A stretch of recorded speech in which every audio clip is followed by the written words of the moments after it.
Hello.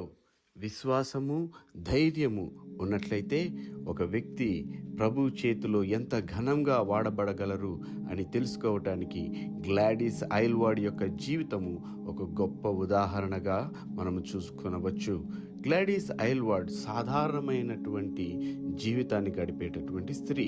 ఆమె England దేశంలో ఆయా ఇండ్లలో పనిచేస్తూ జీవనాన్ని సాగిస్తున్నటువంటి వ్యక్తి. అయితే ఆమె చైనా దేశంలో జరిగించినటువంటి పరిచర్య పిల్లల మధ్య అది ఎంతో గొప్ప చెరగని ముద్ర ఆ దేశంలో, అలాగనే ప్రపంచవ్యాప్తముగా తను చేసినటువంటి పరిచర్య నిలిచిపోయినది.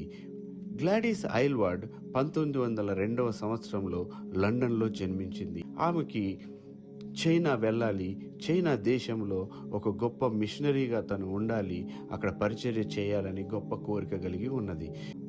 మిషన్ సంస్థల దగ్గరికి వెళ్ళి తను ఆ దేశానికి వెళ్ళటానికి పర్మిషన్ అడగడం జరిగింది. ఈ పనికి నీవు సరిపోవు అని సంస్థలన్నీ చెప్పడం జరిగింది.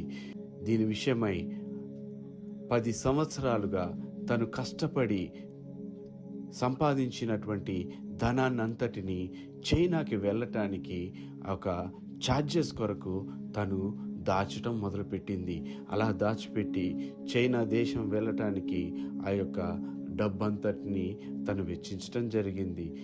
అయితే ఆ యొక్క దేశానికి వెళ్ళిన తర్వాత జపాన్ నుంచి వచ్చినటువంటి యుద్ధం సమయంలో 1938 సంవత్సరంలో గ్లాడిస్ ఐల్వాడ్ 100 మంది పిల్లలు క్షేమకరమైనటువంటి స్థలానికి తీసుకువెళ్ళటం జరిగింది.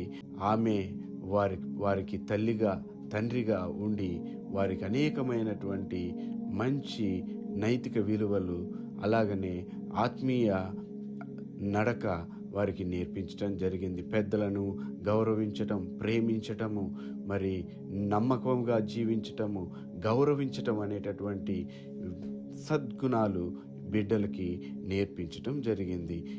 గ్లాడిస్ ఐల్వాడ్ చెప్పినటువంటి మాట, అందరూ దేవుని పిలుపుకి నో అని చెప్పినారు కాబట్టి దేవుడు నన్ను పిలుచుకోవటానికి బెస్ట్ ఆప్షన్గా నేను మారిపోయినాను.